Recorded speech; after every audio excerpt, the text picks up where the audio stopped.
RMC, jusqu'à 6h. Charles Matin. Anaïs Castagna, Charles Magnin. 5h39 sur RMC, des tensions en équipe de France de foot. Mais cette fois, c'est pas chez les garçons, non, c'est dans l'équipe de France de foot des filles. La story sport. Parce que Licia Foudala, hier soir, l'équipe de France féminine de foot a remporté le tournoi de France. Le tournoi de France, c'était au Havre. Victoire contre les Pays-Bas, 3-1. Belle victoire des filles. Mais une image a marqué la rencontre, la célébration de la buteuse Marie-Antoinette Katoto, qui a fait beaucoup parler. Passe de Kadi Diani, Katoto marque, les deux joueuses se dirigent vers la caméra et forment un A avec leurs doigts pour justifier ce geste. Diani a lancé ça. C'était une célébration pour Aminata Diallo. Voilà, à côté, Katoto, tête baissée, esquisse un sourire en coin. Elles viennent publiquement d'apporter leur soutien à une coéquipière qui a beaucoup souffert du cas Kéra Amraoui. Alors à la célébration de ses copines, Aminata Diallo a répondu en story sur les réseaux « Les meilleurs, mes sistas ». La Parisienne Kéra Amraoui s'était faite agresser en sa présence en novembre. Et elle avait laissé les policiers accuser son homologue du PSG et supposé ami Aminata Diallo d'être derrière tout ça pendant des jours. Le nom de Diallo est sorti partout alors qu'il semblerait plutôt que toute cette histoire découle notamment d'une affaire de coucherie d'Amraoui. Le nom d'Erika Abidal avait même été cité. Mais depuis, pas de soutien public pour Diallo de la part de son club, pas de sélection en équipe de France non plus, pendant que Amraoui, elle, a été convoquée, titularisée et sur le banc hier.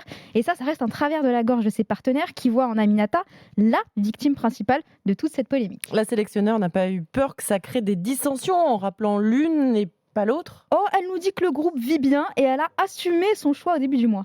Les joueuses qui composent l'équipe de France sont professionnelles et Kéra est performante. Et l'histoire qui est sortie, ça relève du domaine privé.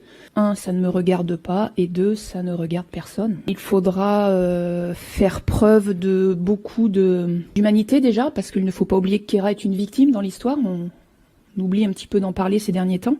Ah, c'est l'inverse de Didier Deschamps qui marche à la cohésion. Mais à l'entendre, son vestiaire, c'est la maison des poupées de Disney.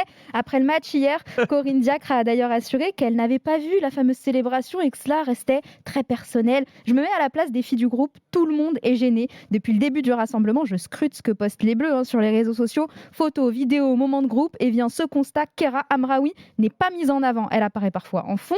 Elle n'est même pas mentionnée sur les photos du compte Instagram officiel de l'équipe de France. Elle est là sans être là. Ses collègues ne l'incluent même pas lors des célébrations après un but, preuve du malaise que sa présence pose. On a bien compris que chez les Parisiennes, on prend parti coûte que coûte. À 3 mois et demi de l'Euro, on est bien.